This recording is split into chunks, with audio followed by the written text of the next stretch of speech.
Anne Sullivan and Helen Keller. The story of Anne Sullivan and Helen Keller is the story of a dedicated teacher and an eager student. The story is very remarkable and inspiring because the teaching was done without sight and without sound. Helen Keller was born in the American state of Alabama in 1880. She was a happy and healthy baby, but before she reached the age of 2, she was struck by a severe fever. As a result of this fever, she became both deaf and blind. After her illness, the young Helen Keller learned to use her other senses. For example, she touched other people's hands to figure out what they were doing. In this way, she also learned that people could communicate by moving their lips. Helen could not talk. Instead, she communicated with her family by making sign movements with her hands and body. However, Helen became very frustrated by her inability to see, hear, and talk. She often became very angry and had many temper tantrums. When Helen Keller was 6 years old, her family took her to see Dr. Alexander Graham Bell, who was an expert on educating deaf children. This man was also famous for inventing the telephone. As a result of this visit, Helen's parents hired a tutor for their daughter. The tutor was a very intelligent deaf woman named Anne Sullivan. At first, it was difficult to teach Helen because she still made many angry outbursts. Gradually, Anne Sullivan gained Helen's trust. One day, Anne began to teach Helen to communicate. Anne took Helen to a well and pumped some water onto Helen's hand. Then Anne used her finger to write the letters W-A-T-E-R onto Helen's hand. By repeating this, Anne was able to teach Helen how to write the word water. As soon as Helen learned that things could be named in this way, she wanted to learn the names of many other objects and actions. She was curious about many things and learned a great number of words. She also learned to read by using the Braille alphabet. This alphabet allows the reader to feel letters and words which are represented by bumps on a page. Also, Helen learned to talk by feeling and then copying the movements of people's mouths. When Helen Keller was 16 years old, Anne Sullivan went with her to college. Anne acted as Helen's interpreter, and Helen was very successful in her studies. After her graduation, Helen dedicated her life to improving conditions for the blind, the deaf, and the poor. Anne Sullivan died in 1936 and was remembered as the miracle worker for a triumph in educating Helen Keller. After Anne's death, Helen continued to give lectures in countries around the world and was active in many political causes. She met with presidents and prime ministers and helped to improve conditions for people who were deaf or blind.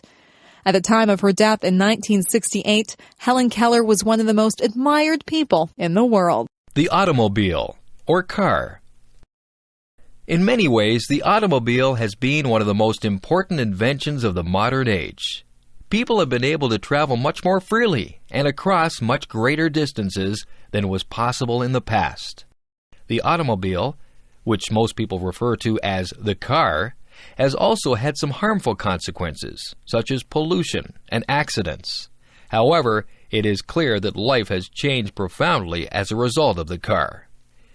Modern cars are very complicated, but the basic idea of how a car works can be described briefly. When the keys are turned in the ignition of the car, this creates a spark that ignites some gasoline vapor inside a cylinder. Then, the rapid expansion of this vapor pushes against a part called a piston. The movement of the piston then causes a turning motion in a shaft that is connected to the wheels. The wheels turn, and the car moves. The invention of the car and the engines used by cars happened gradually in the late 19th century, mainly in France and Germany. In the early 20th century, an American engineer named Henry Ford developed a new way of making cars. Instead of having one worker produce an entire car, he had each worker perform one part of the production of many different cars. This system was very efficient and allowed the mass production of cars. The first car to be produced in large numbers was called the Model T. The Model T Ford and other cars that were soon produced in large numbers were cheap enough that many people could afford to buy them.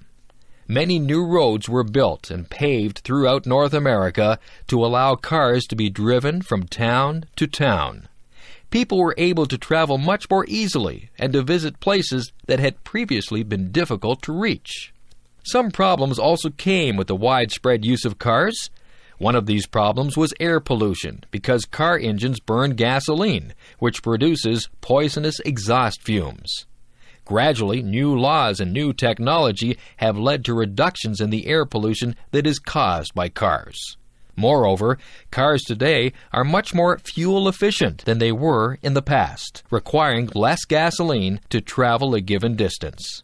However, this pollution is still a problem because of the many millions of cars that are used each day. Another problem has been car accidents, which have caused many thousands of deaths each year. During the 1960s, some journalists brought attention to the unsafe features of many cars. As a result, the safety of cars has been greatly improved. In addition, the use of seatbelts is now required by law. However, car accidents continue to be a serious problem. The future is likely to bring many interesting new changes to the car. Improvements in the safety of cars, in fuel efficiency, and in the cleanliness of car emissions are continuing to be made. Also, the increasing use of the car in economically developing countries will probably have important effects upon people's lives around the world. The Mississippi River. The Mississippi River is the longest river within the United States and the fourth longest river in the world. This river holds a special place in American history and literature and in the imagination of ordinary Americans. The Mississippi River begins in the hills of northern Minnesota near the Canadian border and flows southward about 3,700 kilometers through 10 states before draining its water and silt into the Gulf of Mexico. Traditionally, the river is viewed as a natural boundary between the eastern and western halves of the United States. Until the year 1803, the areas to the west of the Mississippi River and the areas around the mouth of the river were claimed by Spain and by France. In that year, the French Emperor Napoleon decided to sell this land to the United States of America. This sale, which is called the Louisiana Purchase, was very important for the United States. By controlling the Mississippi River, the Americans would be able to use it for transporting goods and people in this rapidly developing area. For many years, riverboats were the main method of long-distance transportation for people living near the Mississippi. Steam-powered boats with large paddle wheels that pushed the boat forward were very popular in the time before cars and airplanes. One of the famous cities along the Mississippi River is St. Louis. This city is known as the Gateway to the West. During the 19th century, St. Louis was the last large town that people would pass through on their way to a new farmland farther west. Today, St. Louis is famous for the Gateway Arch, a tall monument that welcomes people to the West. St. Louis is also known as the city where the music known as the blues began. Near the mouth of the Mississippi River is another famous city, New Orleans. In terms of the styles of buildings, New Orleans is said to be the most unusual American city because it is influenced so strongly by Spanish and French traditions. Even today, the traditional festival of Mardi Gras is celebrated in New Orleans each year. New Orleans and the surrounding areas of the state of Louisiana are famous for spicy Cajun food. This style of cooking was developed by the French-speaking settlers of Louisiana. The Mississippi River is famous in many stories of American literature. For example, The Adventures of Tom Sawyer and Huckleberry Finn, which were written by the author Mark Twain, are both set along the Mississippi River. Today, the federal and state governments of the United States are working to preserve the natural environment along the Mississippi River. People recognize the importance of keeping this river healthy and clean.